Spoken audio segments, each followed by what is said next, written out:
কেডা কেডা পুরা করে যাবেন? হাত ওঠায় দেখান তো। মাশাআল্লাহ, আল্লাহ কবুল করুক, বলেন আমিন। এই 9টা পয়েন্ট যদি কেউ শুনে, ইরাদা পাক্কা নিয়ে বুঝে শিখে আমল করতে পারে, আল্লাহ নবী বলে মরতে দেরি হবে, জান্নাতে যাইতে দেরি হবে না। সুবহানাল্লাহ বলে। তো সময় নষ্ট না করে আমরা আলোচনার দিকে ফিরে যাইতেছি। আল্লাহ রাব্বুল আলামিন কোরআনুল কারীমের মধ্যে বলেন, ইয়া আইয়ুহাল্লাযীনা আমানুত্তাকুল্লাহা ওয়া কুনু মা'আস সাদিকিন। চিৎকার দিয়া বলা যাবে কি আল্লাহু আকবার? এ মুসলমান, গভীর মনোযোগ দিয়া কথাগুলা শোনা লাগবে, মনের কানে কথাগুলা শোনা লাগবে। জানি না রে ভাই, দাদু মারা গেল, বাবাও চইলা গেল, বড় ভাই ছোট ভাই অনেকেই মারা গেছে।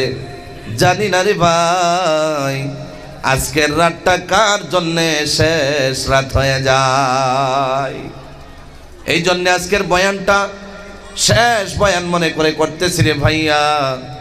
আজকের বয়ানটা শেষ বয়ান মনে করে শুনেন, কেননা এমনও হয়ে যেতে পারে সকাল হয়ে যাবে, মসজিদের মধ্যে এলান হয়ে যাবে এই লক্ষ্মীপুর মাদ্রাসার মধ্যে যে প্রোগ্রাম হয়েছিল, এই প্রোগ্রামের মধ্যে বয়ান শুইনা রাত 12টার সময় গিয়ে আব্দুর রহমান গিয়া বিছানার মধ্যে শুয়ে গেছে। 12টার পরে ইন্তেকাল হয়ে গেছে। তিনার জানাজার নামাজ দুপুরের সময় হবে, হতে পারে কি পারে না? এই জন্য মুসলমান, দাড়ি পাইকা গেছে, চামড়া ঢিলা হয়ে গেছে, দাঁতগুলা নড়াচড়া করে। আজকের কথাগুলা গভীর মনোযোগ দিয়ে শুনেন বাবারে। দুনিয়া প্রতিদিন কামাইলা, বাজার প্রতিদিন করলা, যা কিছু হাজত জরুরিয়াত আছে সব কিছু করলা। আজকের জন্য 10টা মিনিটের জন্য বিবি বলে যাও, 10টা মিনিটের জন্য বাচ্চা বলে যাও, 10টা মিনিটের জন্য সন্তান বলে যাও, 10টা মিনিটের জন্য মার্কেট বলে যাও, 10টা মিনিটের জন্য একজনের জন্য পাগল হয়ে যাওয়া লাগবে। আওয়াজ দিয়া বলা লাগে, বলেন না তার নাম কি?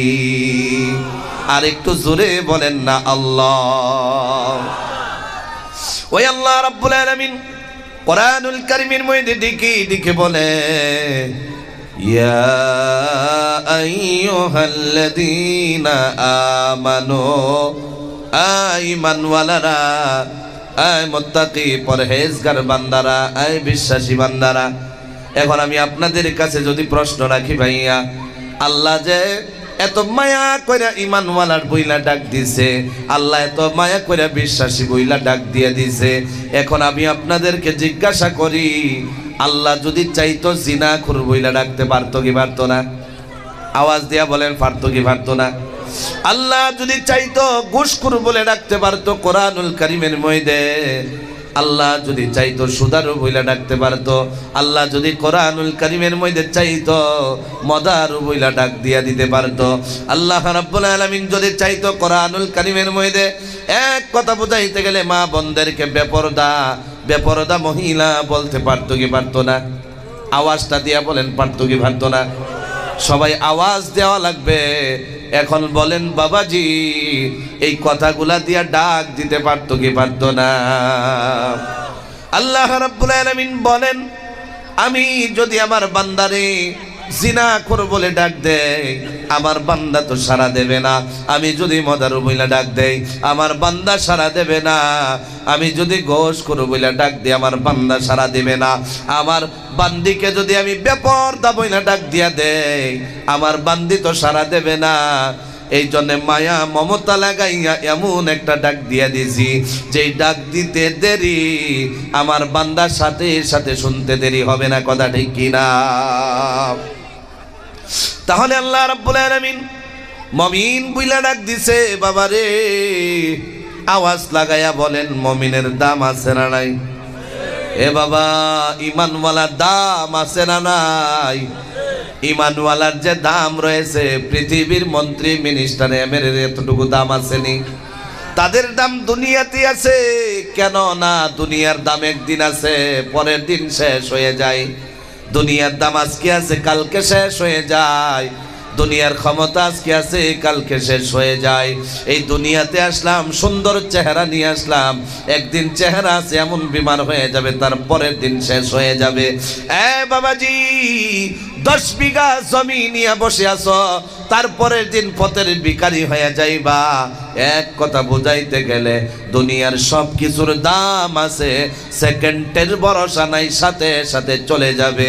আর একটা ইমানওয়ালা দেখবেন, টাকাও নাই, পয়সাও নাই, কিছুই নাই, এত সুন্দর চেহারাও না, ওই বান্দার কাছে আল্লাহর যে দাম আছে, পৃথিবীর দ্বিতীয় কোনো মানুষের এমন দাম আসেনি, দ্বিতীয় কোনো মানুষের এমন দাম নাই।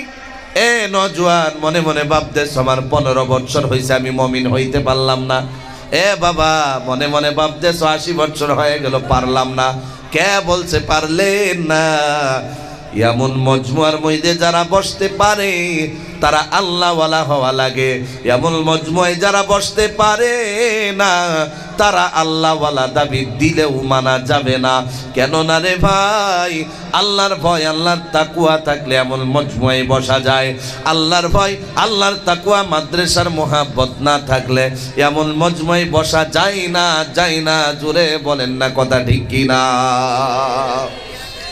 বাবাজি, আল্লাহ যে মমিন বইলা ডাক দিছে, আওয়াজ দিয়া বলেন এর পিছনে কোনো কারণ আছে না নাই? এই ছেলেগুলো এরকম দৌড়াদৌড়ি করতেছে কেন লেগে? কথা কয়ে ভাল লাগতেছে না, এইদিকে যাইতেছে আইতেছে, আওয়াজ দিতেছে, হাই হুরুস্তুল চলতেছে, এভাবে তো কথা কোয়া যায় না। এই নজওয়ান ভালো করে শোনো, আমি তোমাদেরকে বলতেছি, আরো হাল্লা চিল্লা করবা তোমরা? এই জোরে কো, হাল্লা চিল্লা করবা? উড়াউড়ি দৌড়াদৌড়ি চলবো? এগুলা কইরেন না। আমি আপনারা দিকে খুশি হয়েছি, বিভিন্ন জায়গায় গিয়ে আলোচনা করি, এত নজওয়ান, এত ছেলেগুলারে দেখা যায় না। নিশ্চয়ই এই ছেলেগুলার পিছনে মা বাবার ভালো আদর্শ আছে, কথা ঠিক কি না? মা বাবার ভালো আদর্শ ছেলেগুলা পরগ্রামে বৈশা হাই হুরুস্তুল করতে পারে না। মা বাবার ভালো আদর্শ ছেলেগুলা যখন মজমুয়ায় ঢুকে যায়, এই ছেলেগুলা হাসি মজাক করতে পারে না। এই ছেলেগুলা ভালো করে ধ্যান দিয়ে শুনবে, এই জন্যেই শুনবে, ছোট্ট থেকেই তারা ইমানওয়ালা হয়ে যাবে। পারবেন তো আপনারা? কি বলেন, পারবেন? পারবেন? দৌড়াদৌড়ি করেন না, আল্লাহ যেন ভালো বদলা দেয়, বলে না আমিন। তাহলে আমি আপনারা জিজ্ঞাসা করি, ইমানওয়ালা যে ডাক দিছে আর পিছনে কোনো কারণ আছে না নাই? মুসলমান ইমানদার, গভীর মনোযোগ দিয়ে শুনেন, নজওয়ান ভালো করে কথাগুলা শুইনা যান। ইমানওয়ালা বইলা ডাক দিছে, তার পিছনে নিশ্চয়ই কারণ আছে। বলেন কি কারণ? দাদু যখন নাতিরে ডাক দেয়, বিনা কারণে ডাক দেয় না। বলে নাতি আমারে অজুর পানিটা দে, অজু বানায়া ফালাই। দাদি যখন নাতিরে ডাক দেয়, বিনা কারণে ডাক দেয় না। বাবা যখন সন্তানরে ডাক দেয়, বিনা কারণে ডাক দেয় না, কোনো না কোনো কারণ থাকে। আল্লাহ বলে ঈমানওয়ালা বইলা ডাক দিলাম, বিনা কারণে ডাক দেই নাই। এর পিছনের কারণ হলো ইত্তাকুল্লাহ, ইত্তাকুল্লাহ, ইত্তাকুল্লাহ। আমি আল্লাহকে ভয় করো, আমি আল্লাহকে ভয় করো। এখন আপনারা আওয়াজ দিয়া বলা লাগবে, জীবনে যদি কাউকে ভয় করা লাগে একজনকেই করব। আওয়াজ দিয়ে বলেন তার নাম কি? এ নজওয়ান জোরে বলো, তার নাম কি? ওই আল্লাহকেই ভয় করা লাগবে। আমি বললাম বাবাজি 9টা পয়েন্ট বলবো, যতটুকু সম্ভব হয় আমি চেষ্টা করব। কিন্তু মুসলমান, আমি 9টা পয়েন্টের ভিতরে 1 নাম্বার পয়েন্ট শুরু হয়ে গেছে। 1 নাম্বার পয়েন্টের নাম হলো আল্লাহকে ভয় করা। রাজি আছি না নাই? 1 নাম্বার পয়েন্ট আল্লাহরে ভয় করা। আল্লাহকে কেমনে ভয় করা যায়? যারা আল্লাহকে ভয় করে, মসজিদে আজান হইলে ওই বান্দা মসজিদে যাবে কি যাবে না? যখন মসজিদে আজান হয়ে যায়, যেই বান্দা আল্লাহকে ভয় করে ওই বান্দা নামাজে যাওয়া ছাড়া থাকতে পারে না। যেই বান্দা আল্লাহকে ভয় করে জিনায় লিপ্ত হতে পারে না। যেই বান্দা আল্লাহকে ভয় করে সুদের বিজনেসে লাগতে পারে না। যেই বান্দা আল্লাহকে ভয় করে নজওয়ান, ওরা সারা পান করার মধ্যে লাগতে পারে না। এক কথা বুঝাইতে গেলে, যারা আল্লাহকে ভয় করে তারা গুনাহ নামে বস্তু করতে পারেনি। তারা গুনাহ নামে বস্তু করতে পারে না। 1 নাম্বার পয়েন্ট চলে গেল বাবা, ভালো করে শিখা যান। ও মা বোনেরা, পায়ে হাত ধরে বলি ভালো করে শিখা যান। 1 নাম্বার পয়েন্ট, আল্লাহকে ভয় করব। 2 নাম্বারে যাওয়া যায়নি, কথা কইলে যাবো, কি বলেন? 2 নাম্বারে যাওয়া যায়নি, আওয়াজ দিয়া বলা লাগবে যাওয়া যায়নি। যদি যাওয়া যায় জোরে বলেন না ইনশাআল্লাহ। 2 নাম্বারে আল্লাহ রাব্বুল আলামিন বলেন, আমি চাইবো যাতে 2 মিনিট করে করে শেষ করতে পারি কথাগুলা। কারণ হলো সকাল হইলে আপনারা বিজনেসে চলে যাবেন, দোকানে চলে যাবেন, কাজ কর্মে চলে যাবেন। সকাল হওয়া মাত্র আপনি চাকরিতে চলে যাবেন, বিভিন্ন কর্মে ব্যস্ত হয়ে যাবেন। আপনারা কিমতি সময় নষ্ট করতে চায় না, যেহেতু রাত 12টা হয়ে গেছে। কয়েকটা মিনিট যদি আসলেই বলি, আপনারা সবাই শুনবেন না রাইখা চলে যাবেন? আসলেই শুনবেন নি? আল্লাহ যেন সবাইকে শোনার তৌফিক দেয়, জুড়ে বলেন আমিন। যারা আখিরি দোয়া নিয়ে যায়, আল্লাহ গো আপনার কাছে আমি মুসাফিরে দোয়া করি, ওই বান্দাগুলোর হাতে হাতে জান্নাতের সার্টিফিকেট তুলে দিয়া দিবেন, বলি আমিন। 2 নাম্বার পয়েন্ট হলো, আল্লাহ রাব্বুল আলামিন বলেন ওয়া কুনু মা'আস সাদিকিন। 2 নাম্বার পয়েন্টের নাম হলো কেমন মানুষের সাথে থাকবা? যারা নাকি সাদিক, সত্যবাদী, সত্যবাদীর সাথে থাকা লাগবে। জোরে বলেন কার সাথে? আরো জোরে বলেন কার সাথে? মিথ্যাবাদী হওয়া যাবে না, মিথ্যাবাদীর সাথে চলাও যাবে না। পারবো নি আমরা? বান্দা দোকান করে, মিথ্যা ছাড়া পারে না। বান্দা বিজনেস করে, মিথ্যা ছাড়া পারে না। বান্দা কাজে লিপ্ত হয়ে যায়, মিথ্যা ছাড়া পারে না। একটা কথা ভালো করে শুইনা যান, আল্লাহ নবী বলেন, মিথ্যা যে বলো তোমরা, 3 কাজ করলে বিজনেস হারাম হয়ে যায়, ব্যবসা হারাম হয়ে যায়। যদি শোনার ইচ্ছা আছে জোরে বলেন, শুনবনি আমরা? এ বাবাজি, আমার প্রিয় ভাই শহীদুল ইসলাম কাসিমি সাহেব দামাত বারাকাতুহুম, তিনি বলেছেন, এ ভাই আমার মাদ্রাসার মধ্যে যে প্রোগ্রাম হয়, রাত যদি ফজরও হয়ে যায়, চিন্তা করবেন না, আমার এলাকার মানুষ আপনাকে রাইখা যাবে না। কথাটা সত্য নেই? কয় হুজুর আপনি যত সময় আলোচনা করেন আপনার রাইখা যাব না, বিশ্বাস রাখেন। এই কথাটা কতটুকু সত্য? 12টা হয়েছে, কি বলেন? থাকবেন আসলে আপনারা? এ বাবাজি, বিজনেসে 3টা কাজ করা যায় না। 3 কাজ করলে বিজনেস হারাম হয়ে যায়। 1 নাম্বার বস্তু হলো মিথ্যা কথা বলা।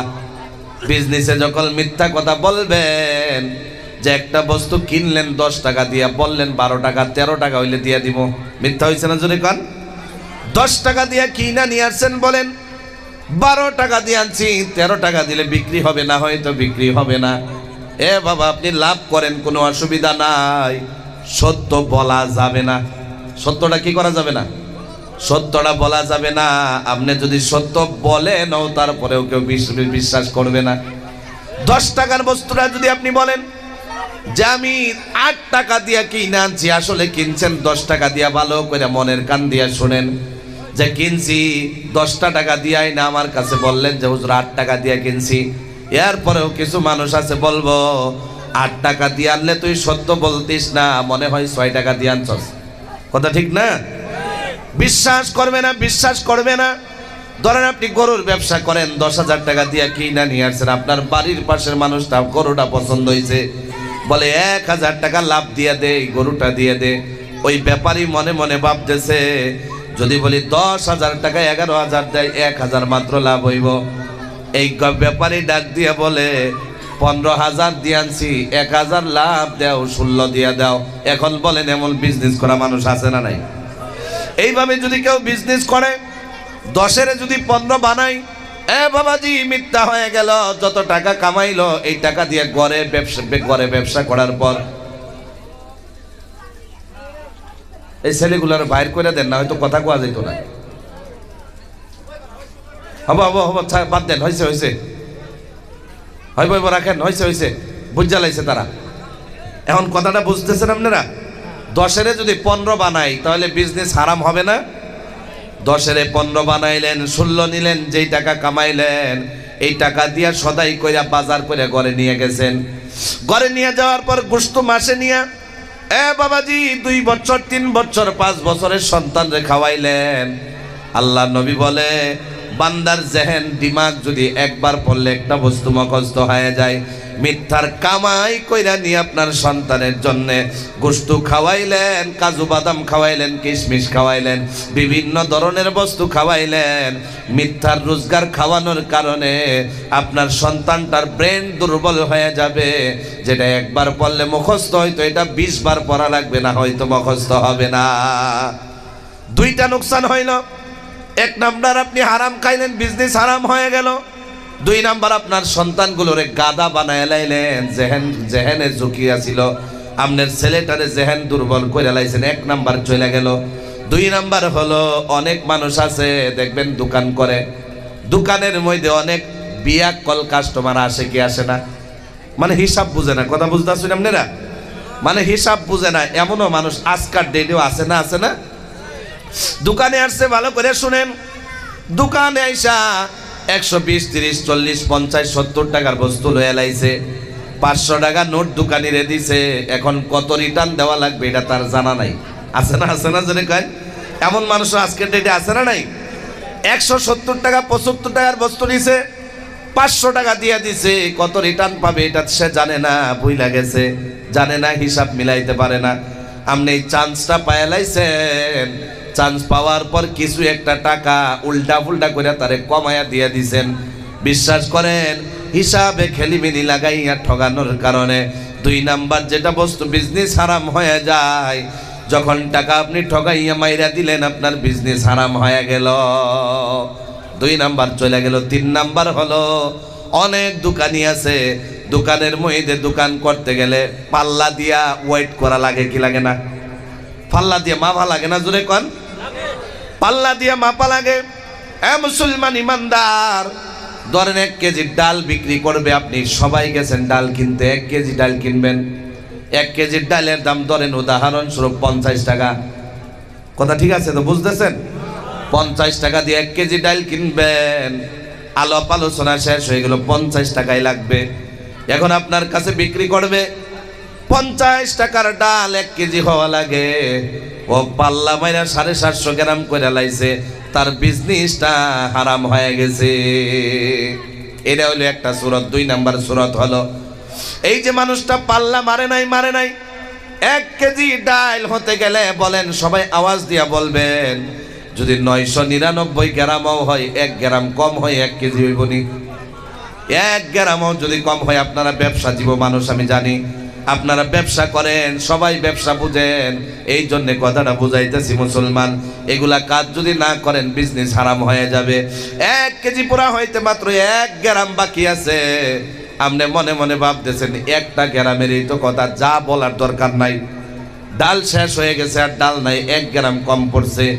আসলে আপনি 1 কেজির দাম 50 টাকায় রাখছেন, আপনি ডাল 1 গ্রাম কম দিয়ে দিছেন। 1 গ্রাম কম দিয়ে দিছেন, কাস্টমারে বুঝতে পারে নাই। এই 1টা গ্রাম কম দেওয়ার কারণে আপনার বিজনেসটা হারাম হয়ে যাবে। এই হলো 3টা কাজ বিজনেসে করা যায় না। 1 নাম্বার কথা বললাম আল্লাহকে ভয় করা, 2 নাম্বার সত্যবাদী হয়ে যাওয়া, মিথ্যা বলা যাবে না। মিথ্যা দিয়ে 3টা বস্তু বুঝাইলাম। বাবাজি গভীর মনোযোগ দিয়ে কথাগুলা শুনেন, তাহলে এই 3টা কাজ থেকে পরহেজ করা অথবা মিথ্যার থেকে বাঁচার দরকার আছে না নাই? 2 নাম্বার চলে গেল। আমি একেবারে শর্ট করে কথাগুলা বলবো, ইরাদা পাক্কা নিয়ে বসেন। বিশ্বাস করেন 5 ঘন্টা আলোচনা করা মকসুদ না, 5টা মিনিট যদি আলোচনা হয়, ইরাদা যদি পাক্কা হয়ে যায়, এই 5টা মিনিটের আলোচনা আল্লাহর জান্নাতের জন্য যথেষ্ট হয়ে যায়। কোন সুবহানাল্লাহ। এখন আপনারা বলেন 2 নাম্বার চলে গেছে, মিথ্যা বলা যাবে না, 3 নাম্বারে যাওয়া যায়নি। কেডা কেডা কইন যাওয়া যায়? একটু আওয়াজ দিয়ে কর না ইনশাআল্লাহ। 3 নাম্বার পয়েন্টে গেলে সূরা তাহার প্রথম রুকুর প্রথম পৃষ্ঠার 14 নাম্বার আয়াতের প্রথম অংশের মধ্যে যাওয়া লাগবে।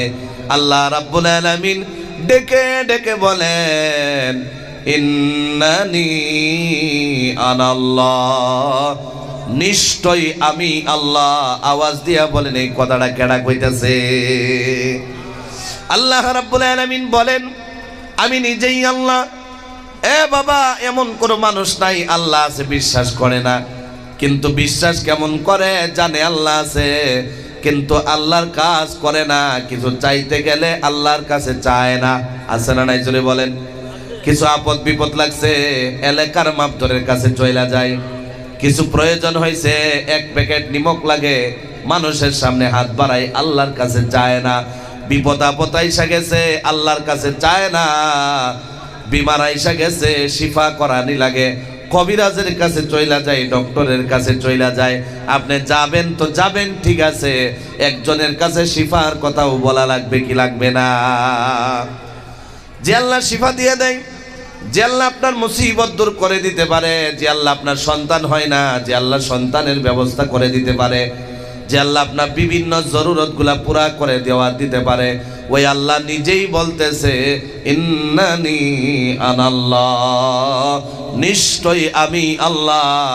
এখন বলেন আল্লাহর উপর ভরসা করার দরকার আছে না নাই? আরো জোরে বলেন আছে না নাই? আল্লাহর প্রতি ভরসা করা লাগবে। আল্লাহ যে আছে, 2টা মিনিট যদি চলে যায় নজওয়ান আপনার কষ্ট হবে না।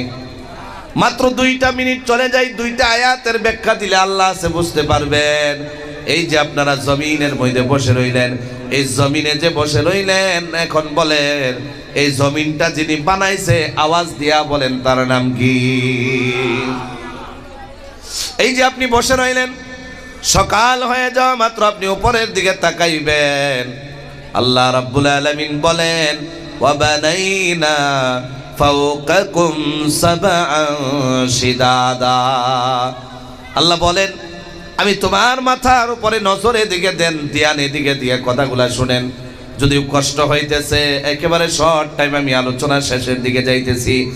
মুসলমান গভীর মনোযোগ দিয়া শুনেন। আল্লাহ রাব্বুল আলামিন বলে আমি যে তোমার মাথার উপরে মজবুত 7 আসমান বানাইলাম, তিনি হলেন আমি আল্লাহ। আল্লাহ রাব্বুল আলামিন জমিন আর আসমানের কথা বলেন, আল্লাযী জাআলা লাকুমুল আরদা ফিরাশা ওয়াস সামাআ বিনাআ। আল্লাহ রাব্বুল আলামিন বলেন আমি আল্লাহ তোমাদের জন্য জমিনটা যে বানাইলাম, এই জমিনটাকে আমি বিছানা স্বরূপ বানাইয়া দিছি। কোন সুবহানাল্লাহ। যে আল্লাহ জমিনটারে বিছানা স্বরূপ বানাইলো, কেন বানাইলো? আল্লাহ বলে এই যে তোমরা বিভিন্ন ধরনের ক্ষেত করো, কৃষি করো, দান করো, সবজি করো, বিভিন্ন ধরনের গাছ লাগাও, ওই গাছের মধ্যে যে ফলন আসে, আমি যদি জমিনটা যদি লেভেল করে সমান করে না বানাইতাম, তাহলে আসমান থেকে যে পানিটা দিয়ে দেই, পানি জমানো সম্ভব হতো না, এই পানিটা ধইরা রাখা সম্ভব হইতো না। এক কৃষক ভালো করে শুনেন, এক খেতিয়ক ভাইরা ভালো করে শুনেন, আল্লাহ রাব্বুল আলামিনকে পাইতে গেলে কিছু একটা কথাও শোনার দরকার আছে না নাই? আল্লাহ রাব্বুল আলামিন বলেন আমি আল্লাহ যে আসমান থেকে যে পানিটা দিয়ে দেই তোমাদের জন্যে, ওয়া আনজালা মিনাস সামাই মাআন, আমি আল্লাহ আসমান থেকে যে পানিটা দিয়ে দেই, এই পানির জরিয়া তোমরা ক্ষেত কৃষির মধ্যে, গাছের মধ্যে যে আল্লাহ রাব্বুল আলামিন ফলের ব্যবস্থা করে দেয়, ফল কেমনে হয় শোনো। আল্লাহ বলে ইন্নানি আনাল্লাহ, নিশ্চয়ই আমি আল্লাহ। যে আল্লাহ আসমান থেকে পানি দেয়, জমিনে গাছের মধ্যে পড়ে, এই গাছের মধ্যে পড়ার পর ওই গাছের মধ্যে যে ওয়া আখরাজা বিহি মিনাস সামারাত, সামারাত মানে ফল, গাছের মধ্যে যে ফল হয়ে যায়, এই ফল আমি আল্লাহ আকাশের পানির ওয়াসিলা জমিনের মধ্যে ফলের ব্যবস্থা করে দেই। চিৎকার দিয়া বলা যাবে কি সুবহানাল্লাহ। আর এই ফলকে আমি আল্লাহ রাব্বুল আলামিন রিজকাল লাকুম